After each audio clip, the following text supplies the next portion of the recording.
Assalamualaikum warahmatullahi wabarakatuh.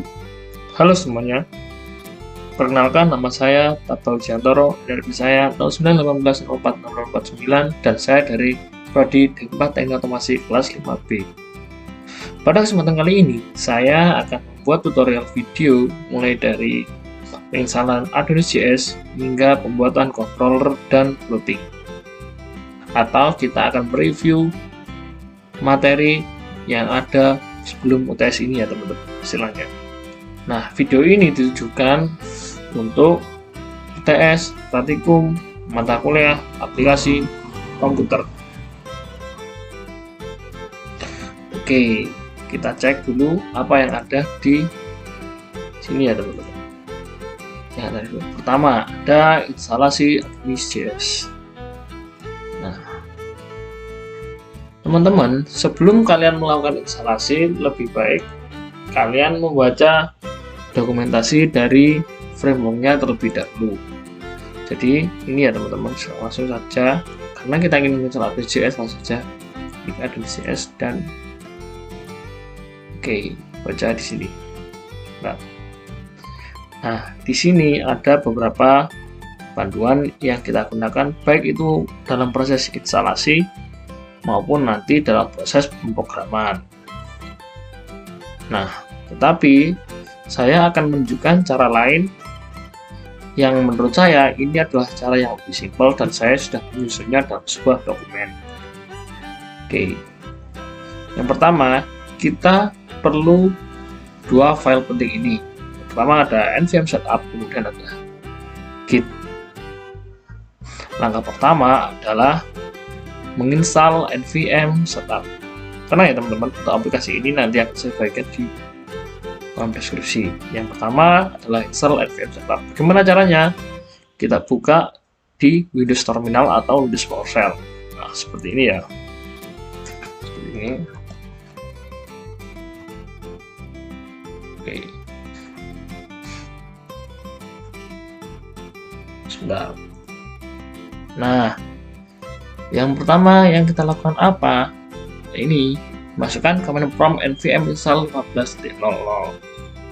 Untuk versinya bebas ya teman-teman, terserah, tapi saya sarankan pakai versi yang stabil, dan kebetulan versi 15.00 ini merupakan versi yang sudah stabil dan merupakan versi terbaru.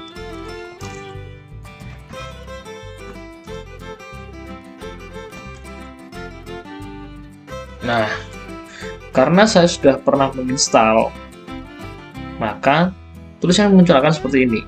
Version 15.0.0 is already installed.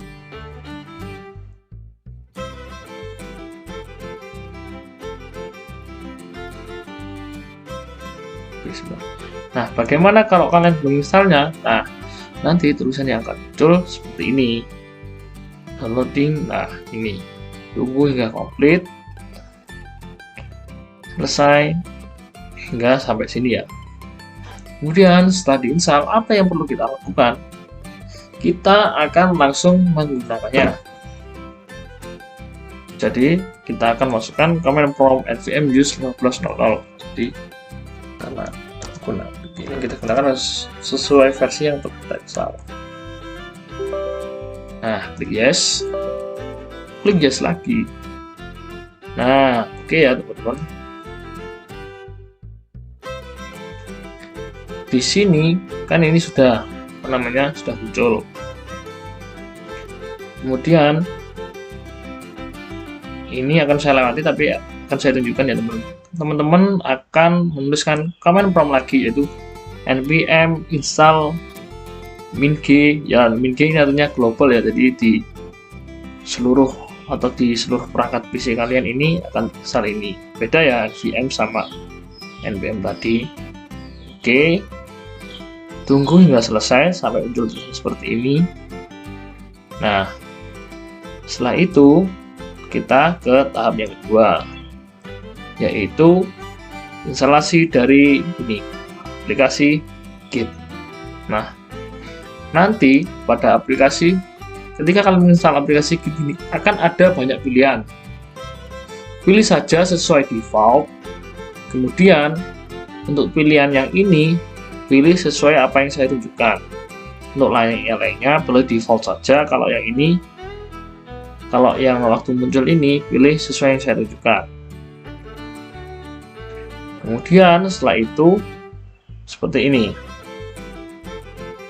maka aplikasi akan berubah. Jadi ini ya, contohnya akan saya buka.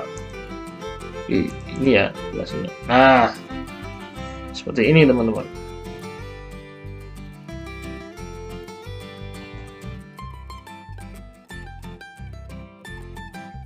Oke, sebentar biar mudah ya. Nah, seperti ini. Nanti kalian langsung saja tinggal mengopi apa yang ada di sini. Seperti ini saya contohkan. Oke. Nah, perintah-perintah ini kalian masukkan satu persatu pada aplikasi Git. Ini ya, saya contohkan, saya enter. Nah, di sini dia menunjukkan already exist. Berarti apa namanya, untuk file ini atau suite ini dia sudah ada dan sudah saya install pada perangkat saya ini. Kalian urutkan satu persatu ya, mulai dari ini. Oke, nah nanti munculnya akan seperti ini ya teman. Jadi seperti ini nanti. Tunggu satu-satu sampai muncul, dan kemudian yang kedua ini,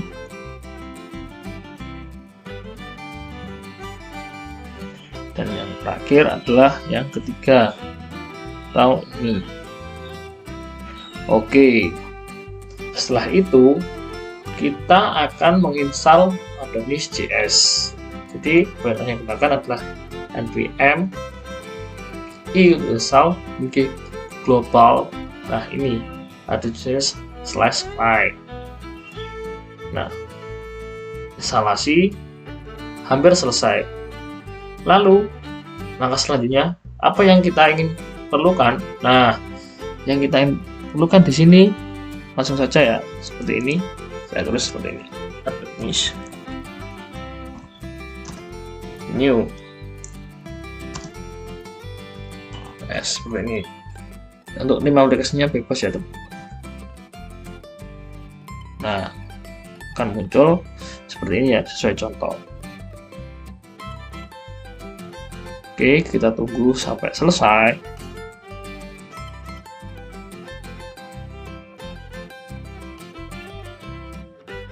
Sebentar ya teman-teman.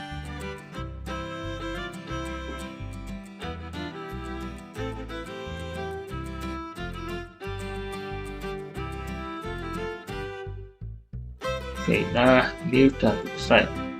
Lalu klik ini cd, kita S, dan yang terakhir adalah penggunaan atau kita menggunakan dari ini framework Adonis ini.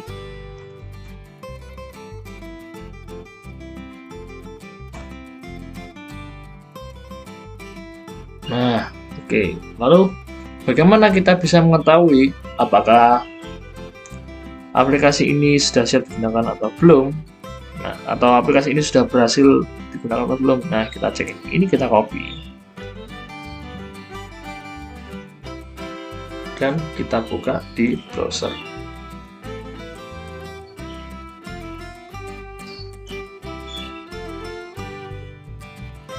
Oh, sebentar ya teman-teman, ada sedikit kesalahan.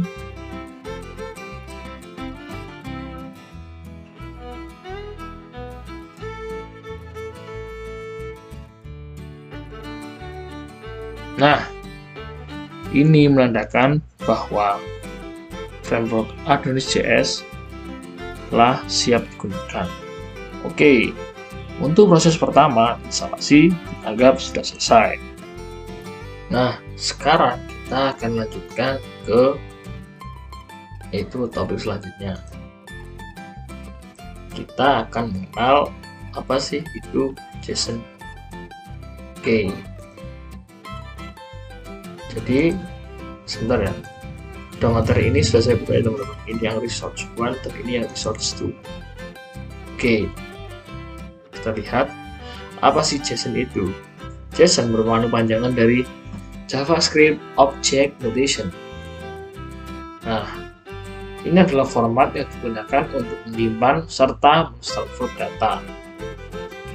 JSON ini sebenarnya kalau kalian tahu hampir sama atau sama dengan XML, namun beda di bahasa penggunanya. Nah, JSON sendiri terdiri dari dua struktur, yaitu kumpulan value yang saling berpasangan. Dalam JSON contohnya adalah objek serta daftar value yang berurutan seperti array.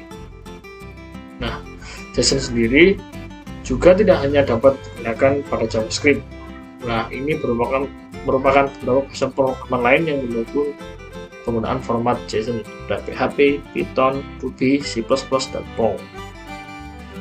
Nah, seperti apa yang saya tadi katakan, JSON dan XML merupakan atau memiliki fungsi yang sama.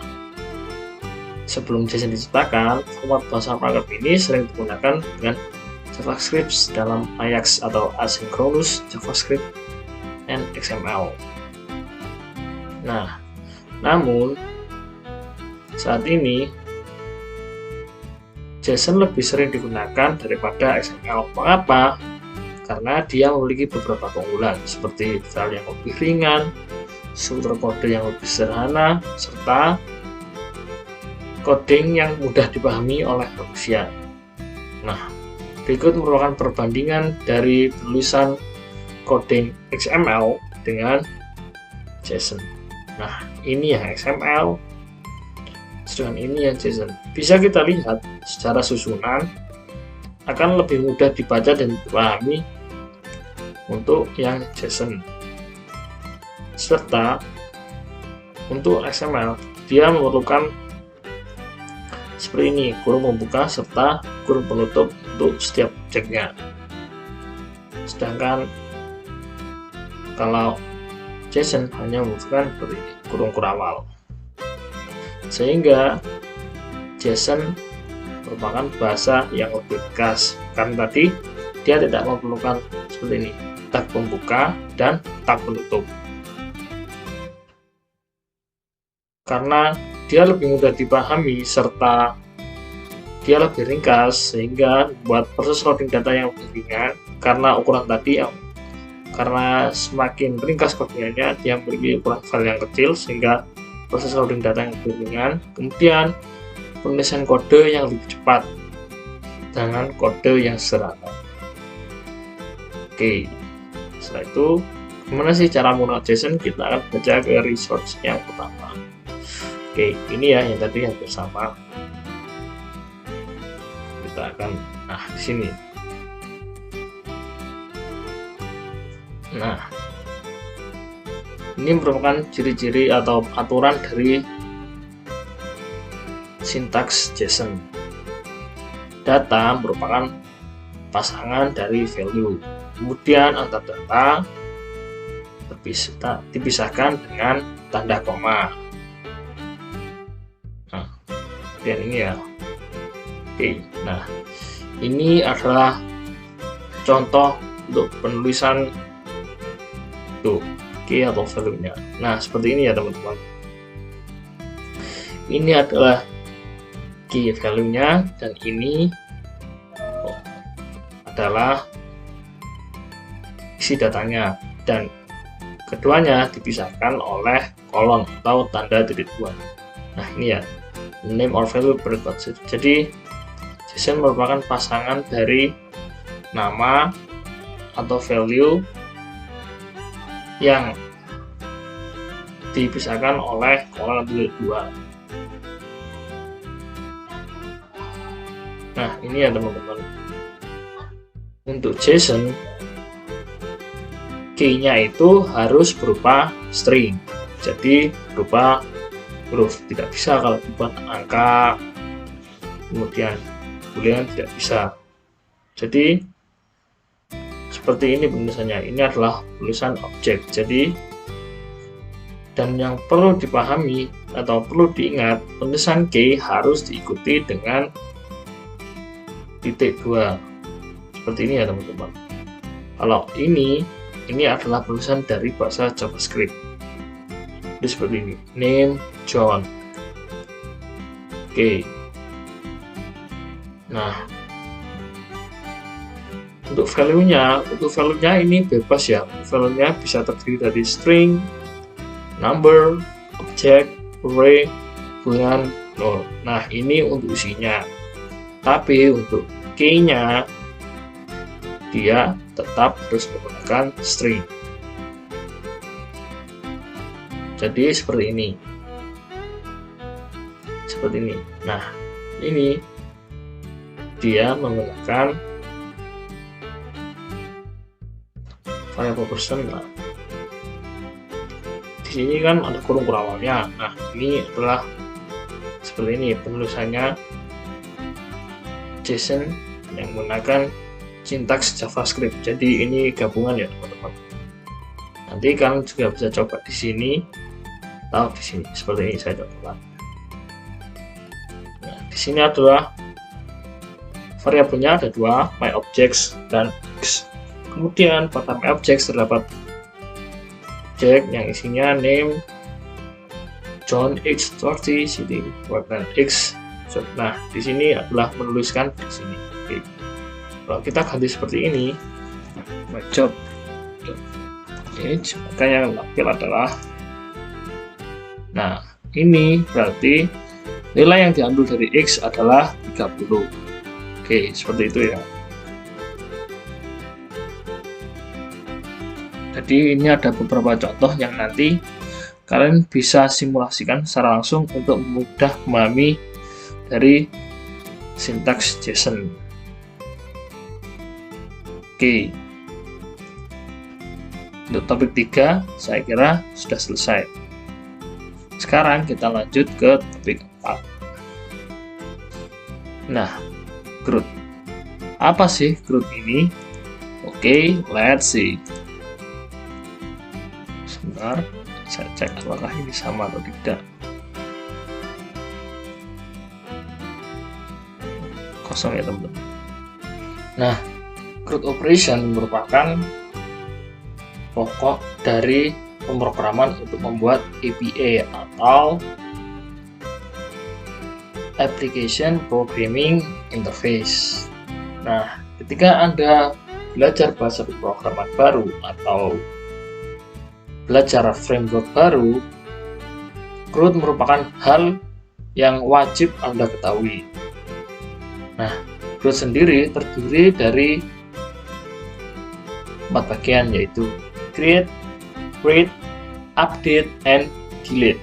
Nah, create itu berarti memasukkan data ke database, read berarti membaca data, update berarti mengubah data, dan delete berarti menghapus data. Nah, akan saya jelaskan sedikit ya.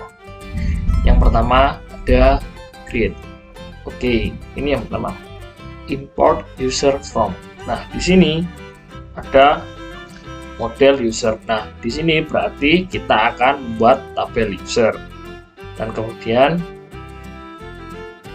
constant users dengan new user ini merupakan objek baru, yaitu kita membuat objek baru yang pertama new user. Nah, kemudian kita akan memasukkan data. Nah, ini merupakan kolomnya. Jadi pada tabel user di kolom username akan berisi data ini. Kemudian di tabel user pada kolom email akan berisi ini. Kemudian akan kita simpan, dan ini menunjukkan bahwa program atau pemrograman kita berhasil. Nah, ada 2 metode ya, ini dengan yang ini. Sebenarnya bersama ya, cuma yang membedakan adalah adanya asynchronous await. Jadi jika menggunakan asynchronous await, maka prosesnya itu akan lebih cepat. Tapi ini untuk untuk pembuatannya bersama. Jadi ini untuk username-nya akan diisi data ini, dan untuk emailnya akan diisi data ini.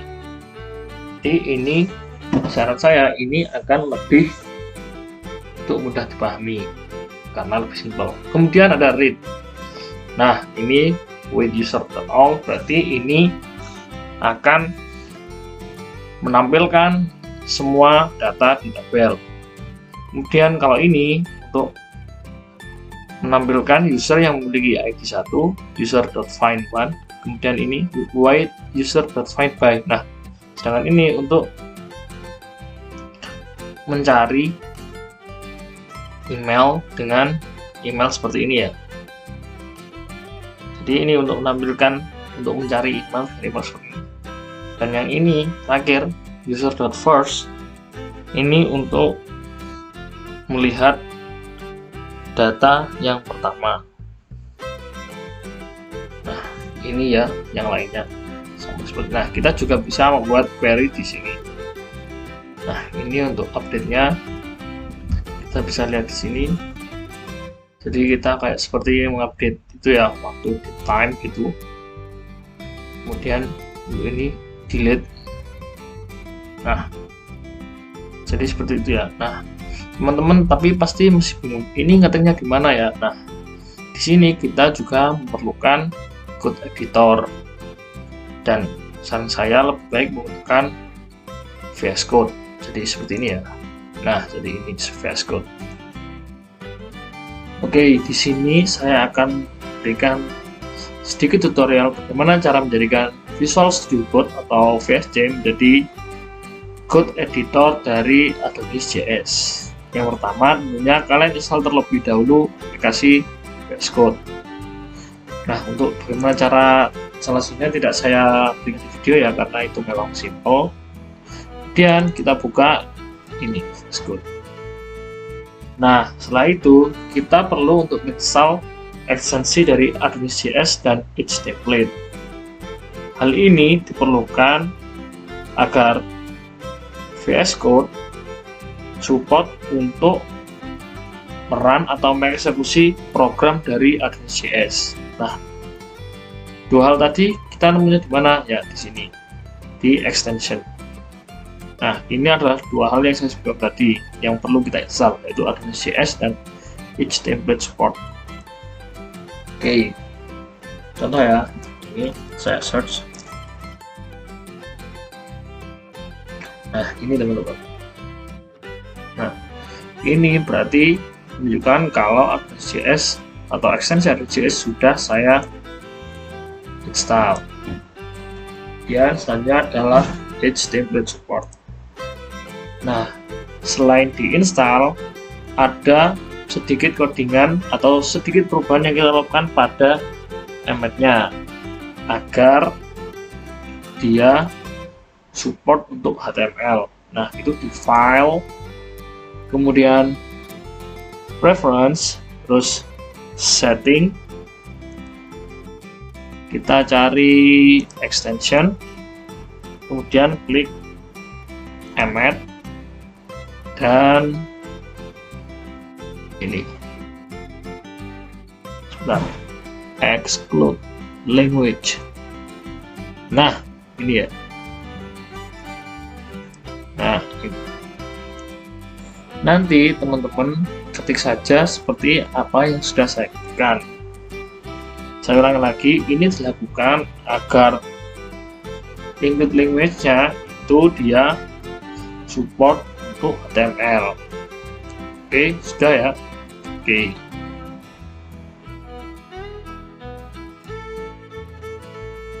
Kemudian nanti bagaimana cara mengaksesnya? Kalau dari sini, dari Kitbus, kita tinggal ketik saja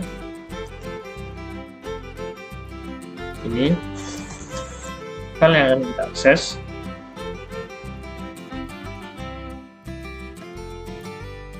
Oh ya, sebentar. Oh, langsung ini.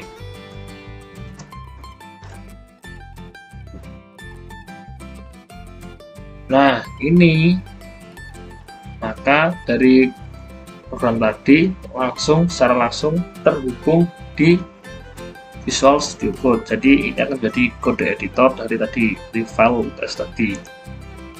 Oke, selanjutnya kita akan mereview materi berikutnya di teori, karena di sini merupakan video dan ini adalah penjelasan dari materi-materi sebelumnya, maka saya skip. Nah, kemudian di sini ada pembahasan. Oke, mari kita buka.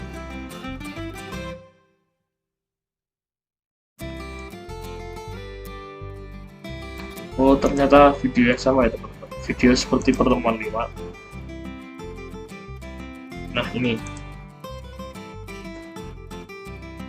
kita akan mempelajari lebih detail tentang group atau operasi group. Nah, di sini kita akan membuat database sederhana dengan local hostnya PHP MyAdmin. Oke, pertama apa yang perlu kita siapkan? Karena kita sudah menginstal AWS, kita perlu menginstal yang namanya aplikasi XM. Nah, seperti ini ya teman-teman. Kemudian kita akan mengaktifkan apa sih dan MySQL agar bisa mengakses ini ya localhost PHP MyAdmin. Oke, kita aktifkan dulu keduanya. Jika sudah aktif, saya baca ya. Kita akan mengakses ini localhost PHP MyAdmin. Oke. Di sini kita akan membuat sebuah database. Oke, saya akan memberi namanya Smart UTS gitu ya. Oh ya, sudah ada, nggak apa-apa. Smart UTS. Oke.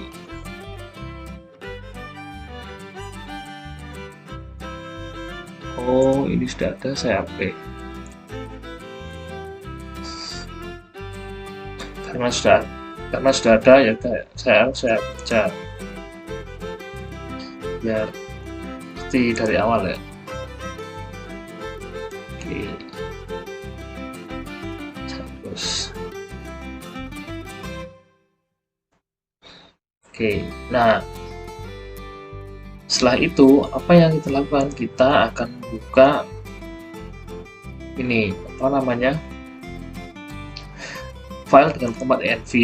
Nah, yang perlu kita ketahui bahwa AWS ini di filenya atau defaultnya menggunakan SQLite ya teman-teman. Jadi dia menggunakan driver database SQLite secara default. Karena kita menggunakan tadi localhost PHP, kita akan ganti menjadi MySQL. Dan tentunya nama databasenya akan kita ganti. Jadi ini tadi driver databasenya kita ganti menjadi MySQL dan nama databasenya kita ganti menjadi tadi Semangat UTS. Yes. Oke, coba di save ya. Nah, setelah itu apa yang kita lakukan? Kita mau menjalankan tapi pasti tidak bisa, maka kita harus menginstal MySQL terlebih dahulu di project Advanced kita. Seperti ini ya teman-teman, npm install MySQL save.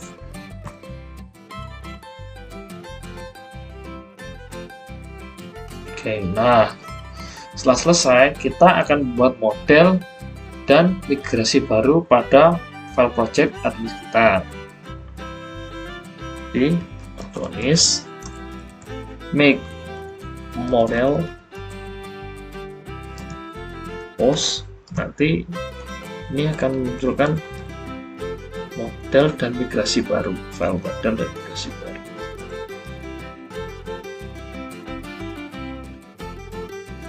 Nah, di sini udah terbuat udah terbentuk ini ada model dan migration. Nah, Untuk kita membuat tabelnya, kita akan cari file ini dan kita akan edit. Oke, itu di database, kemudian migration. Nah, di sini. Nah, kita akan tambah tabelnya nanti berupa isinya nanti konteks dan title. Jadi saya tunjukkan dulu. Bentar. Oke.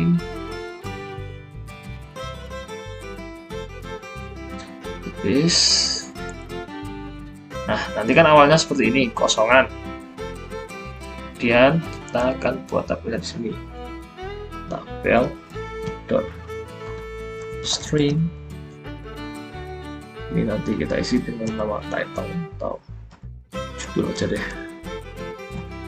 Judul.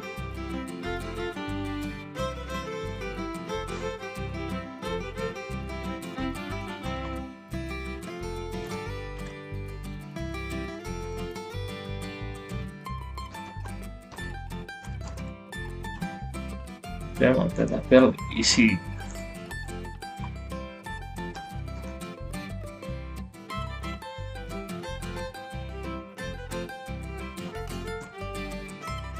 Oke. Nah, seperti ini ya. Kemudian tabel atau codingan yang telah kita tulis tadi akan kita kirim ke sini melalui ini. Melalui Adonis migration run.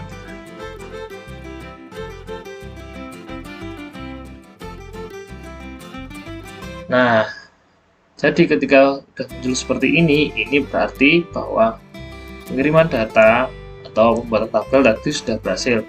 Dan coba ya kita reload. Nah, jadi seperti ini ya teman-teman, akan ada muncul seperti ini. Oke, itu tadi adalah tutorial untuk membuat growth. Jadi ini tutorial, maksudnya tutorial untuk membuat database ya. Jadi itu tadi semacam kayak persiapan buat growth lah. Jadi contohnya seperti kayak itu. Oke, dan kita akan lanjut ke materi yang terakhir. Ini kita tutup dulu aja.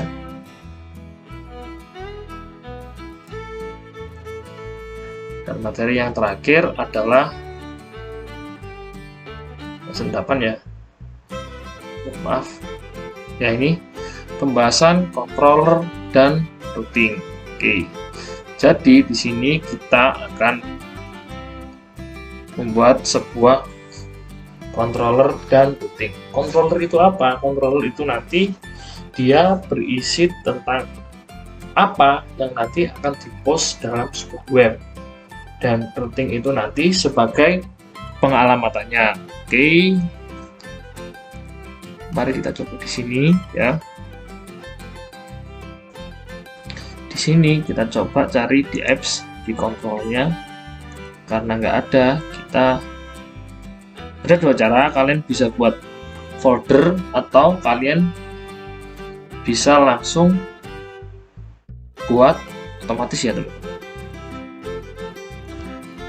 Untuk saat ini saya akan buat folder controller dengan otomatis, yaitu saya akan tulis di sini. Nomor kita tulis make controller mouse.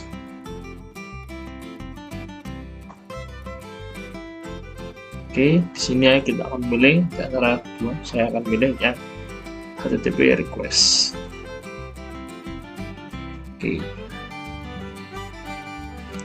Nah, di sini sudah muncul ya. Di sini sudah muncul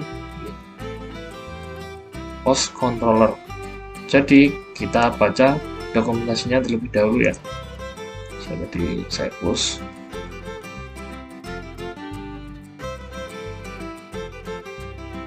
Jadi seperti apa sih program dari program dari basic routing di sini. Nah, ini adalah beberapa programnya. Nah, oh maaf, bukan routing ya, salah, controller ya. Jadi ini merupakan default program yang diberikan dari Address.js. Oke, kita akan coba edit sedikit ya. Nah, di sini pastikan nama file itu sama dengan nama kelas. Oke, kemudian kita akan menggunakan fungsi foo yang merupakan function paling sederhana pada JS, dan di sini kita akan berikan parameter yang sudah parameter standar yang ada pada JS. Sebenarnya ada 3: request,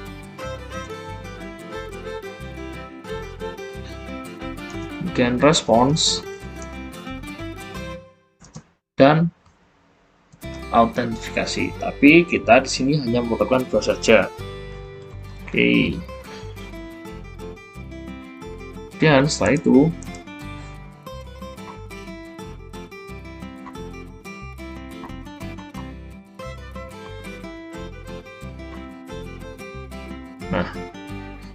kita akan mengirim sebuah data return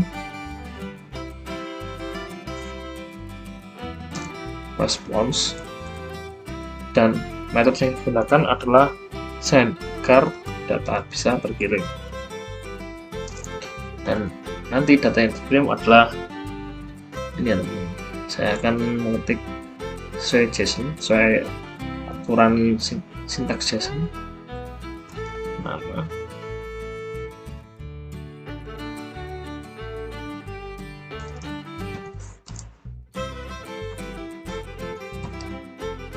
oke.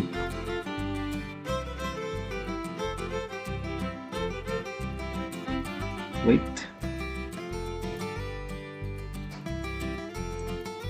sebenarnya sebelumnya ada trouble.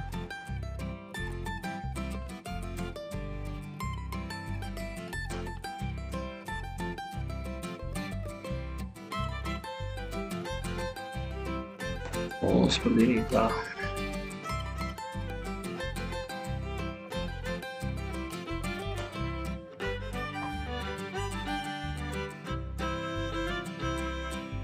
Oh, salah ya teman-teman. Jadi saya lupa kurung awalnya tadi bahwa tandanya ini adalah sebagai objek yang berada dalam event. Oke, nah seperti ini. Ini suggestion, kemudian usia,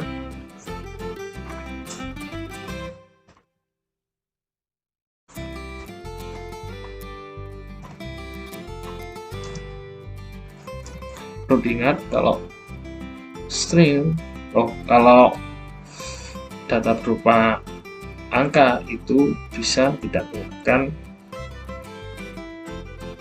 perintah petik.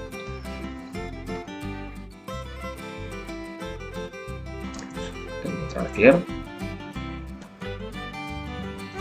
kampus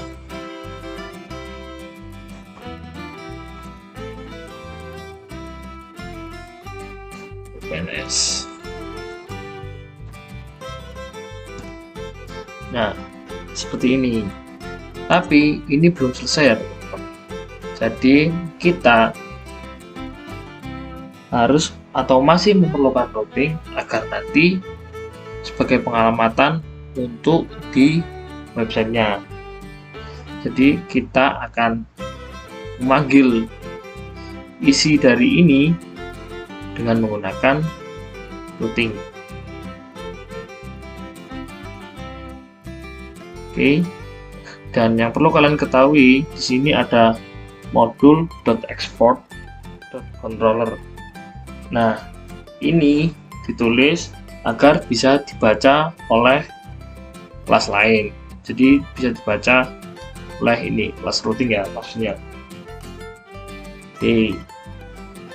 Kita cari routing Nah, di sini route. Oke. Setelah itu bagaimana? Kita akan ketikkan seperti ini ya.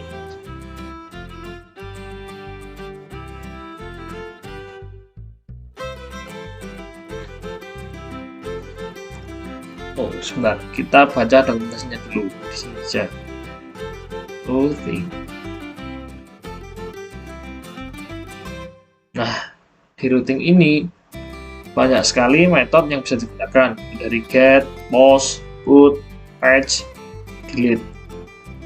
Tapi yang saya gunakan di sini nanti yang paling sederhana, saya akan gunakan get. Jadi seperti ini. .get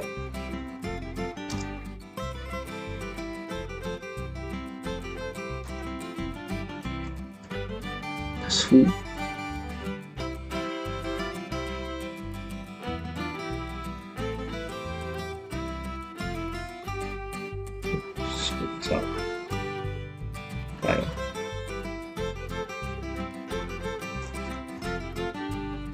Foo.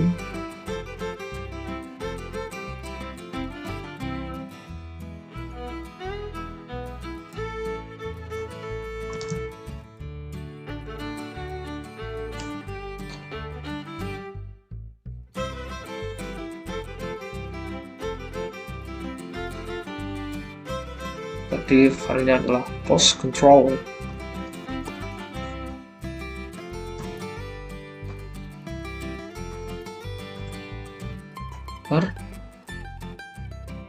.foo. Oke, seperti itu. Jadi nanti bagaimana ketika saya mengetik test.foo, maka nilai dari ini akan ditampilkan pada web. Oke, saya coba ya. Di sini.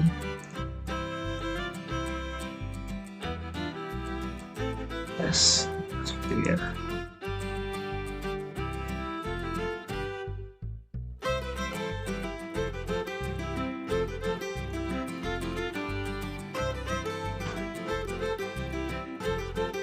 Oke, sebentar. Saya cek dulu. Oh, ternyata ini belum dijalankan ya.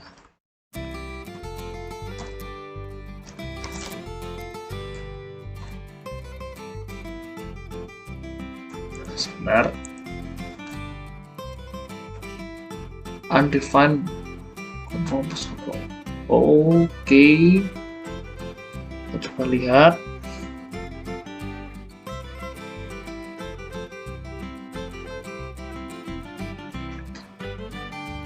Method foo missing on.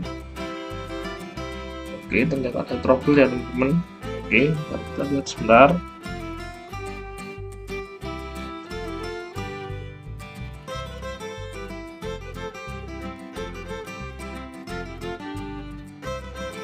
Oh ini mohon maaf, ada sedikit kepingan yang salah.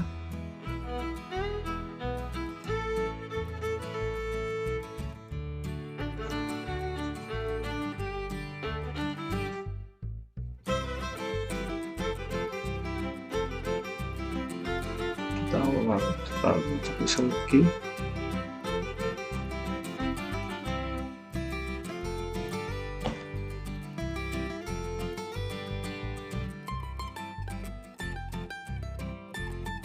Masih error ya. Cek bagaimana untuk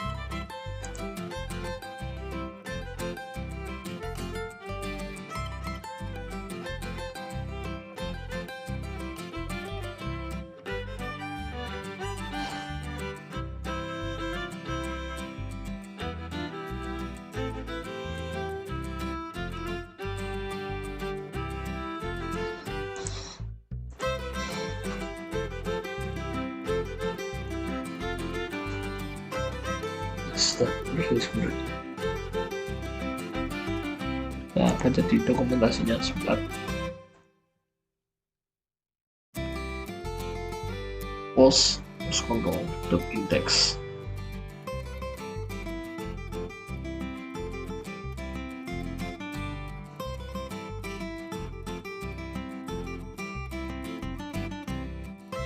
define method.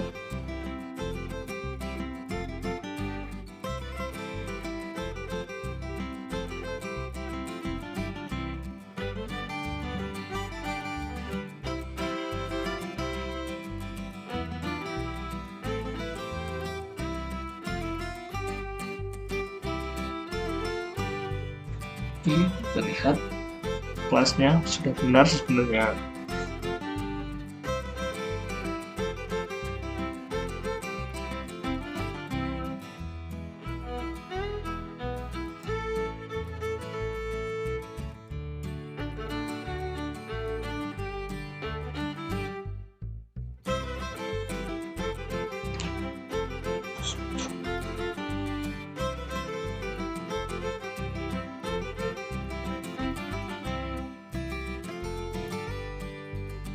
Oh, seperti ini.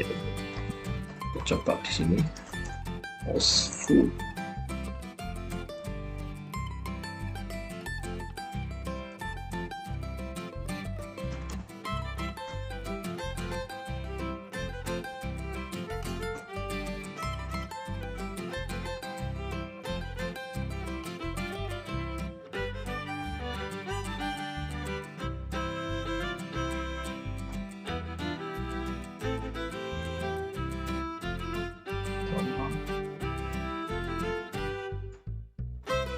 Nah, oke, sorry ya teman-teman, tadi lupa di save. Jadi seperti ini ya. Jadi ketika saya ulangi sekali lagi ya, jadi seperti ini. Jadi kita harus pastikan samakan kalau ini nama kelasnya harus sama dengan nama filenya. Kemudian kita menggunakan metode yang paling sederhana pada RxJS, dan dua ini merupakan parameter yang sudah disediakan oleh RxJS. Dan setelah itu kita akan memberikan nilai atau sesuatu yang akan ditampilkan pada tadi. Kemudian jangan lupa untuk menggunakan ini modul.export agar apa? Agar bisa dibaca oleh kelas lain. Nah, kemudian pada routingnya, karena kita membutuhkan sebuah alamat agar bisa diakses di browser, maka kita melakukan pengalamatan atau routing ya teman-teman semua. Jadi seperti yang kita ketahui, ada banyak, kalau kita lihat di dokumentasinya, ada banyak function yang bisa digunakan. Tapi di sini saya hanya menggunakan satu contoh saja, yaitu get, dan seperti ini formatnya. Jadi ketika saya mengetikkan postful, maka web akan menampilkan atau mengambil data dari ini, atau ketika saya mengetik postful, maka data akan dikirimkan ke web, dan ini merupakan datanya. Oke. Baik, sekian review materi yang bisa saya berikan. Apabila ada salah kata atau kekurangannya, saya mohon maaf yang sebesar-besarnya. Wassalamualaikum warahmatullahi wabarakatuh.